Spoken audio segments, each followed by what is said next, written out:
Hi friends, welcome to my channel. ఈరోజు నాకు మా తమ్ముడికి హాలిడే. సో మా మమ్మీ నన్ను మా తమ్ముని రామాలయం వెనకాల ఉన్న శివుడి టెంపుల్ని దర్శనం చేసుకుందామని వచ్చినాం. కానీ ఇక్కడ ఇది మధ్యాహ్నం సమయం, సో ఆవులనన్నిటినీ వదిలేశారు. సో అవి తిరుగుతూ ఉన్నాయి. వాటిని చూసి మేము మళ్ళీ వెనకకెళ్ళి వాటి కోసం ఫ్రూట్స్ తెచ్చినాం, బనానాలు వాటికి పెట్టాము. ఇంకా ఈ ఆవులతో పాటు ఇంకొక జీవి కూడా ఉంది, అదేందో కామెంట్ చేయండి. మనుషులో కాదు, ఇంకొక జీవి కూడా ఉంది. మేము మళ్ళీ రామాలయ టెంపుల్ లోపలికి వెళ్ళాము. ఇదే ఫ్రెండ్స్, ఇది చాలా పీస్ఫుల్ టెంపుల్. ఇక్కడ మొత్తం అన్ని దేవుళ్ళు ఉంటారు. ఈ టెంపుల్కి ఒక్క టెంపుల్కి వస్తే చాలు, అన్ని దేవుళ్ళని దర్శనం చేసుకొని పోవచ్చు.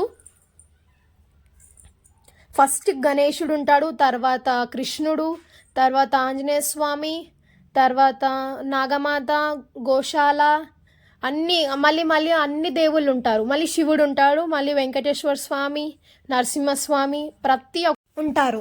ఈరోజు చాలా స్పెషల్ డే, ఎందుకంటే అయోధ్యకి ఇక్కడ మన స్టేట్ నుంచి బంగారు పాదాలు వెళ్తున్నాయి అనమాట. ఫస్ట్ పూజ లంగరోజులోనే జరుగుతుంది.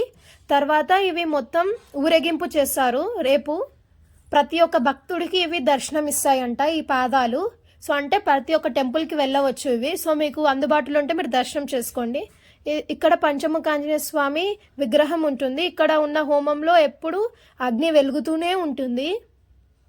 ఇది చాలా ప్రసిద్ధి చెందిన టెంపుల్, ఎందుకంటే ఇక్కడికి రాముడు లక్ష్మణుడు వచ్చి వెలిసారనమాట. అంటే వచ్చారు ఇక్కడికి రామదాసును విడిపించడానికి.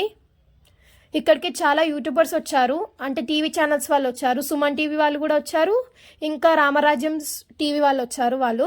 మీరు చూసుకోండి, ఇవే రామపాదాలు. అంత క్లారిటీగా తీయలే.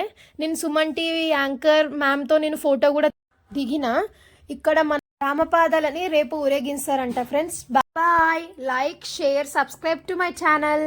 మీరు ఈ గుడికి వచ్చి విజిట్ చేయండి, మంచి ప్రశాంతత దొరుకుతుంది. బాయ్.